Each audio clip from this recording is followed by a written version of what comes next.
CH Vidyasagar Rao గారు మిమ్మల్ని చాలా అభిమానిస్తారు, ఆయనకు మీరు అనుంగా శిష్యుడు అని అంటుంటారు కదా, ఎందుకు అంత సఖ్యత ఏర్పడింది మీ మధ్యలో? మీలో నచ్చిన అంశం ఏంటి ఆయనకు? ఈ పార్టీల నాయకత్వానికి, క్యాడర్కు, లీడర్కు సిద్ధాంతమేనండి కలిపేది. మీ సిద్ధాంతం ఆయన సిద్ధాంతం ఒకటేనా? ఇక భారతీయ జనతా పార్టీ సిద్ధాంతం వారి సిద్ధాంతం. అందరి సిద్ధాంతం అదే అయినప్పుడు ఆయన మీ మీద ఎందుకు గురి పెట్టారు ఎక్కువ? వారికి ఎక్కువ సమయం ఇచ్చి వారి ఎలక్షన్లలో కూడా మెట్పేల కాంటెస్ట్ చేసినప్పుడు ఇక్కడ ప్రచారం నుంచి వెళ్ళాం మేము.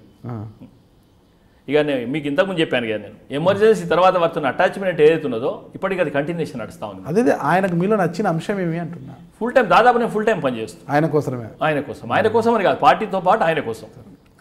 ఎక్కువ పనిచేశారు, బాగుండాలని మీకు ఉపాధి కోసం ఒక పెట్రోల్ బంక్ కూడా ఇచ్చారు కదా ఆయన? పెట్రోల్ బంక్ రాలేదండి, మరి పోయింది.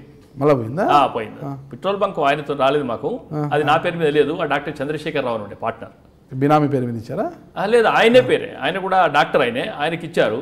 దాంట్లో షేర్ తీసుకున్నాను నేను, షేర్ తీసుకున్నాను అంతే, అంతవరకే పరిమితం ఆయనతో. ఆ బంకు కూడా ఈ 370 బంకులలో పోయింది, అది అంతే పోయిందా? ఇప్పుడైతే ప్రస్తుతానికి పెట్రోల్ బంకులో మీకు భాగస్వామ్యం ఉందా లేదా? భాగస్వామ్యం లేదు, ఖాళీ ల్యాండ్ రెంట్ మాత్రమే వస్తుంది. అది రెంట్ మాత్రమే వస్తుంది. ఎంత వస్తుంది అండి? 14,000 ఓన్లీ, నెలకు 14,000. 14,000 మీ బండి డీజిల్ కూడా కదా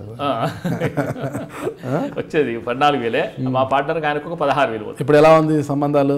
మీ గురువు గారు గవర్నర్ అయిపోయారు, అసలు సంబంధాల తేడా ఏం లేదండి, ఆ సంబంధాలు కంటిన్యూషన్ అవుతారు. ఇప్పటికి వెళ్తే బాగా మాట్లాడతారు మీరు? బాగానే మాట్లాడతారు. అంటే పేరుతోనే పిలుస్తారా బాగా? పేరుతోనే. ప్రతాప్ అంటారా, రామకృష్ణ అంటారా? రామకృష్ణ అంట. ఏది ఇష్టం మీకు, ప్రతాప్ ఇష్టమా, రామకృష్ణ ఇష్టమా? ఇక మా పార్టీలా రకరకాలుగా పిలుస్తారు. మా మురళీధరరావు గారు ప్రతాప్ అని పిలుస్తారు. జావేద్ గారు ఉండే, వారికి ఇన్ఛార్జ్ ఉండే మాకు పెద్ద జిల్లా ఉన్నప్పుడు, వారు కూడా ప్రతాప్ అనే పిలుస్తారు. నేను వెంకయ్య నాయుడు కూడా ప్రతాప్ అనే పిలుస్తాడు. వీళ్ళందరితో పరిచయాలు ఉన్నాయి మీకు? అందరితో. సెంట్రల్ మినిస్టర్లు, ఉపరాష్ట్రపతులు కదా వీళ్ళంతా. అంటే వారు అధికారం లేని నాడు కలిసి పనిచేసిన 30 సంవత్సరాలు, ఆ అనుబంధం బాగా పెరిగింది.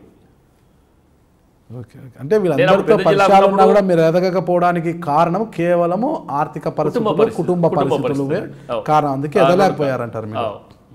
2004లో మీకు టికెట్ వచ్చినట్టు వచ్చి మళ్ళీ విద్యాసాగర్ రావు గారికి వెళ్ళింది కదా, అప్పుడు మీరు వదులుకోవడానికి కారణం ఏంటి? అప్పుడు భగవంతుని దగ్గరికి దండం పెడితే నేనే ఏంటి వస్తున్నా అన్న తర్వాత రమ్మంటాను తప్పితే వద్దంటామా?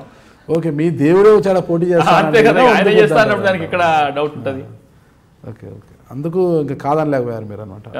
9లో ఏమైంది పరిస్థితి? ఇక్కడ 9లో పరిస్థితి మళ్ళా? 9లో పరిస్థితి బై ఎలక్షన్ మాకు అవకాశం లేదు.